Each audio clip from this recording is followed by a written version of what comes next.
লাখ লাখ যুবক আমাদের তাগড়া ছেলে, সুস্থ সবল। আরে আব্বা, কোরআনুল কারীমের মধ্যে আল্লাহ বলছেন, যাকে আল্লাহ যৌবন দিয়েছেন তাকে আল্লাহ সকল শক্তি পূর্ণতা দিয়েছেন। একবারে মাথার চুল থেকে পায়ের নখ পর্যন্ত সারা দেহের সমস্ত অঙ্গের মধ্যে পূর্ণ শক্তি আল্লাহ যৌবনকালে দিয়ে। যৌবনকাল মানে হলো শুধু হাতের শক্তি আছে কিন্তু পায়ে শক্তি নাই এমন না, শুধু পিঠে শক্তি আছে কিন্তু বুকে শক্তি নাই এমন না, বরং মাথা, চোখ, নাক, কান, হাত, পা, পেট, পিঠ, লজ্জাস্থান সকল অঙ্গে পূর্ণ শক্তি যাকে আল্লাহ দিয়েছেন। ওয়ালাম্মা বালাগা আশুদ্দাহু সুম্মা লিতাবলুগু আশুদ্দাকুম, আল্লাহ বলেন শক্তি আমি পূর্ণতায় পৌঁছাই যৌবনকালে। যৌবনকালে এই জন্য যেই সময় আল্লাহ পূর্ণ শক্তি, সামর্থ্য, যোগ্যতা দিয়েছেন, ওই সময় যদি তুমি আল্লাহকে সেজদা না করো, আল্লাহর গোলামি না করো, তাইলে দুষ্ট করবা কখন? এজন্য হাদিসের মধ্যে আছে, ইন্না রাব্বাকা লা ইয়াজাবু লিশ-শাবি লা সাবওয়াতা লাহু। নবীজি বলেন, কোন যুবক যৌবন সত্ত্বেও, যৌবন থাকা সত্ত্বেও অস্থিরতা, বেহায়াপনা আর গুনাহ থেকে যে বিরত থাকে, গুনাহের থেকে যে বিরত, শাহওয়াতের প্রতি যার আকর্ষণ নাই, নারী, ছবি, জিনা, ব্যভিচার, নিজের হাতকে নিজের লজ্জাস্থানে নাপাক ব্যবহার করা, কোন ভিন নারীর সাথে, ভিন ছেলের সাথে অবৈধ অপকর্ম করা, অস্থিরতা, উলঙ্গ ছবি দেখা, নর্তকী দেখা, জিনা ব্যভিচারের দৃশ্য দেখা, মোবাইলের আসক্তি, এগুলোর থেকে যে মুক্ত থাকে, খোদার কসম আল্লাহর নবী বলেন, আসমানওয়ালা রব ফেরেশতাদেরকে ডেকে বলে, আমি আমার এই জওয়ান বান্দার প্রতি আমি অবাক যে ওরে আমি পূর্ণ যোগ্যতা শক্তি দেওয়া সত্ত্বেও ও আমার ভয়ে আমার দিকে ফিরে আছে।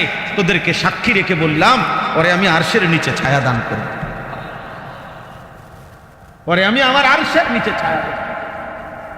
সেদিন আখেরাতে কোটি কোটি মানুষের সামনে, আজকে যেমন এই কয়েকজন মানুষ আমার ডানে বামে বসছে, স্টেজে বসছে আমরা, তো অন্যদের সকলের নজর ওনাদের দিকে। সেদিন আল্লাহ তাআলার আরশের ডানে বামে যারা বসবে, গোটা হাসরবাসী তাদের দিকে তাকায় দেবে, তাকায় দেখে বলবে, আরে আরে আরে ওই যে তারে দিছি নি আমগো এলাকার নাইতে, ওইখানে। আল্লাহর ফেরেশতা বলবে, হ্যাঁ যুবক, সে তোমাদেরই এলাকার, কিন্তু সে আল্লাহকে রাজি খুশি করে আজ মালিকের আরশের ছায়ার মধ্যে অবস্থান করছে। আল্লাহ আমাদেরকে তৌফিক দান করে, আল্লাহ আমাদেরকে কবুল করে। দোস্ত, আমাদের হায়াত আমাদের বিরুদ্ধে আল্লাহ পাক সাক্ষী হিসাবে পেশ করে। প্রত্যেকটা নাফরমান পাপী আল্লাহর কাছে জাহান্নামের আগুনে জ্বলতে গিয়ে বলবে, আল্লাহ আমারে দুনিয়ায় আর একটু সময়ের জন্য ফেরত যেতে দেন। রব্বানা আখরিজনা না'মাল সালিহান গায়রাল্লাযী কুন্না না'মাল। জাহান্নামী জাহান্নামের আগুনে ভীষণ দগ্ধ হয়ে, আহা, তিনটা জিনিস চাইবে প্রত্যেক জাহান্নামী আল্লাহর কাছে। এক নম্বরে বলবে, আল্লাহ আপনি আমাকে মৃত্যু দিয়ে দেন, আমি আর এই আযাব সইতে পারছি না। আল্লাহ বলবে, না, আর কোনো দিন মৃত্যুর কোনো ফয়সালা নাই, আর কোনো দিন মৃত্যু হবে না। দুই নম্বরে জাহান্নামী বলবে, আল্লাহ তাহলে একটু সময়ের জন্য জাহান্নামের আগুন বিরতি দেন, আমার একটু হলেও বিশ্রাম দেন, 1 মিনিট, 10টা মিনিট, 1 ঘন্টা, আমি আর পারছি না রে মাওলা। আল্লাহ বলবে, না বান্দা, 1 সেকেন্ডের জন্য লা ইউখাফফাফু মিন আযাবিহা, জাহান্নামের আযাবের বিরতি দেওয়া হবে না। এবার জাহান্নামী 3 নম্বরে বলবে, আল্লাহ তাইলে আমার আরেকবার একটু সময়ের জন্য দুনিয়ায় ফেরত যেতে দেন, আমি নেক আমল করে আসি। আল্লাহ বলবেন, কেন? আওয়ালাম নুআম্মিরকুম, আমি কি তোমাকে হায়াত দেই না? 60 বছর কাকে দিছিলাম? 40 বছর কাকে দিছিলাম? 25 বছর কাকে দিছিলাম? আমি কি তোমাকে দেই না? আমি তো সময় দিয়েছি, আমি তো হায়াত দিয়েছি। মা ইয়াতাযাক্কারু ফীহি মান তাযাক্কারা, আমার উপদেশ, আমার ইবাদত, আমার স্মরণ করবার মতো সময় আমি দিছি বান্দা। ওয়াজাআকুমুন নাযীর, এমনকি বুঝাইয়া বলার জন্য দিবানিশি আমার পক্ষ থেকে ভয় প্রদর্শনকারী ইমাম, খতিব, ওয়াইজ, পীর, বুজুর্গ, ওলামা তোমার কাছে পাঠাইছি। বলো কি কারণে? কারণে বলো, দুপুর 1টা বাজে জোহরের আজান হইছে, বিকাল 4:30 বাজে আসরের আজান হইছে, 3.5 ঘন্টা আমি তোমার জোহরের ওয়াক্ত দিছিলাম, 3.5 ঘন্টায় 10 রাকাত জোহরের নামাজ কি পড়া যাইতো না? কথা বলে না, পড়া যেত না? তাইলে 1 ঘন্টা টাইম, 1 ঘন্টা 15 মিনিট সময়ের মধ্যে মাত্র 4 রাকাত ফজরের নামাজ কি পড়া যাইতো না? 1.5 ঘন্টা টাইমের মধ্যে কি 4 রাকাত আসরের নামাজ পড়া যেত না? বলে, বলো না ছেলেরা, বলো না। তাহলে আজকে 365 দিনে একদিনও যে ফজরের নামাজ পড়লা না, মুসলমানের বাচ্চা, তুই এত নাফরমান কেমনে হলি? তুই মানুষের বাচ্চা।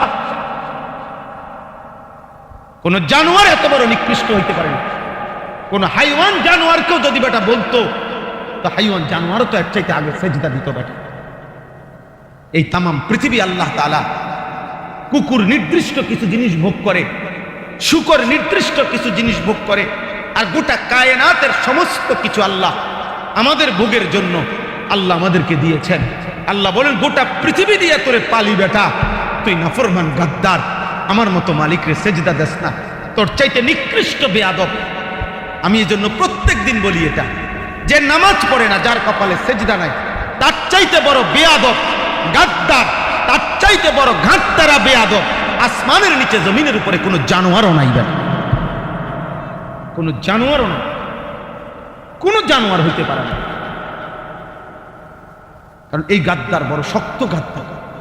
এত বড় কায়নাত যাকে আল্লাহ তাআলা তার জন্য দিছে, হুয়াল্লাযী খালাকা লাকুম মা ফিল আরদি জামিআ, গোটা জমিন আল্লাহ আমাদেরকে দিবেন আমাদের। সেই নাফরমান আল্লাহকে সেজদা করে। হ্যাঁ, কই এখন মোটরসাইকেল চালাও না কা?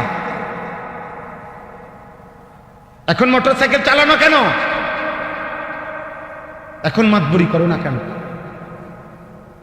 আজকে খবর নাও মিয়া, গোটা মধ্যপ্রাচ্যের মধ্যে সবচেয়ে বেশি সুখ, বিলাসিতা, আনন্দ, ফুর্তি, সবচেয়ে উঁচু প্রাসাদ, মরু স্বর্গ, মরুভূমির স্বর্গ বানায় ফেলছিল যে দুবাইকে। মাত্র 1 মাস, 1 মার্চ কয়েকটা বোমা পড়ছে ইরানের। 1 মার্চ, আজকে 31 মার্চ গিয়ে 1 এপ্রিল, 1 মাসের মধ্যে গোটা দুবাই ফাঁকা হয়ে গেছে। পৃথিবীর কোনো পর্যটক এখানে নাই। আর কিছুদিন চললে ভিক্ষা করার জন্য থালাও মিলবে। তোমার আব্বা বিদেশ, হ্যাঁ, তোমার ভাই ঢাকা চাকরি করে না? অহংকার করো যুবক। আরে মুসলমান, কত নিকৃষ্ট, এত মুসিবতের ভিতরে দিয়েও নাফরমান একটাবার আল্লাহর কথা মনে পড়ে। কি জঘন্য জানোয়ার এটা, কি নিকৃষ্ট হাইওয়ান এটা।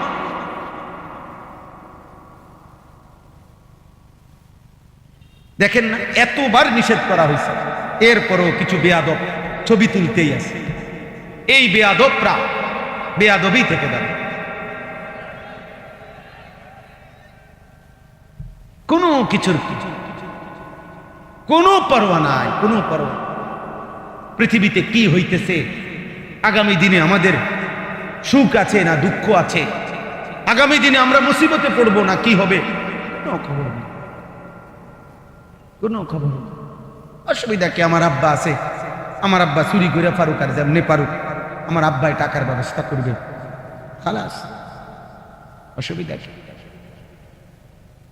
উনি যেমনি পারে ব্যবস্থা করবে। মা আছে, ভাত রাইন্দা দিব যেমনি।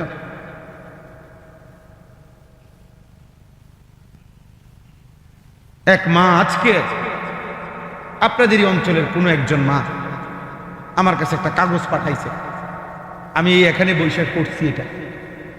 এক মা, অসহায় মা বলতেছে, চিঠি লিখছে, এই কথাটাই লিখছে যে হুজুর, আমার স্বামী রিক্সা চালায়, আমি অভাবের সংসারে কষ্ট করে রান্না বান্না করে ছেলেটাকে 14 বছর মাত্র করতে দিছি।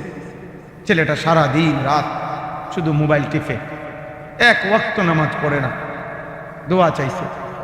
আহা, বাবা রিক্সা চালায়, ঘাম ঝরে, মা অনেক কষ্ট করে 2 বেলা রান্না করে দেয়, আর নাফরমান সন্তান 2 হাতে মোবাইল টিপে। আহা, মাও একদিন চলে যাবে, বাবাও একদিন চলে যাবে, কিন্তু মনে রাখো তোমাদের এই পাপ, তোমাদের এই লাগামহীন জীবন আগামীতে তোমাদেরকে দুনিয়াতেই কষ্ট দিবে। আমি বলে গেল, মনে রাখো ছেলেরা, তোমাদের 60 বছর বয়স্ক বাবা, চাচা, দাদা, ওনারা চলে যাবে কবরে আর কিছুদিন পরে।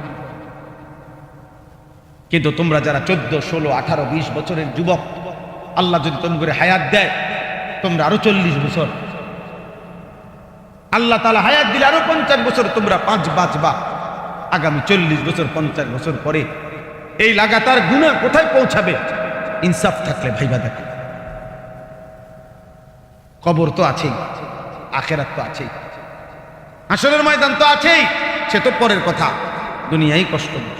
ইন্নাল্লাযীনা ইউহিব্বুনা আন তাশিআল ফাহিশা ফিল্লাযীনা আমানু লাহুম আযাবুন আলীমুন ফিদ দুনিয়া ওয়াল আখিরাহ। কোরআনে আয়াত।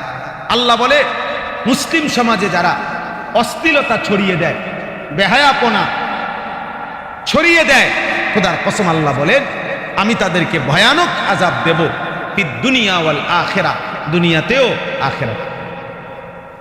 আল্লাহু ইয়ালামু ওয়া আনতুম লা তা'লামুন। এবং কাকে কিভাবে আযাব দেব আমি জানি, তোমরা জানো। হাজার হাজার যুবক আছে যারা পুরুষত্বহীন, জিনা করতে করতে, অশ্লীল ছবি দেখতে দেখতে, উলঙ্গ দৃশ্য দেখতে দেখতে, নিজের হাত নিজের লজ্জাস্থানে নাপাক ব্যবহার করতে করতে এই হাইওয়ান এখন পুরুষহীন। আমি জানি, আমি শত শত যুবকের সাথে, সারা বাংলাদেশের হাজারো যুবকের সাথে আমাদের সম্পৃক্ততা। আমার জিন্দিগি ছেলেদেরকে নিয়ে, রাত দিন ভাবি ছেলেদেরকে নিয়ে, বলিও আমরা তো শুনি রে আব্বা, জিনা, ব্যভিচার, অশ্লীলতা, বেহায়াপনা পাগল বানায় মোবাইল। আমরা বুঝি না, সারা দিন রাত তুমি মোবাইল দিয়ে কি করো আমরা বুঝি না। আমরা চিরা খাই বেটা, চুলগুলো বেইমানের মতো বানাইছো, কারে দেখা? হ্যাঁ, আইসো না, বলো তুমি, তোমার বাপ নাই, তোমার মা নাই, তোমার কোনো বংশ নাই, তোমার কোনো সৃষ্টিকর্তা নাই, তোমার কোনো নবী নাই, তোমার কোনো কিতাব নাই, তোমার কোনো ধর্ম নাই।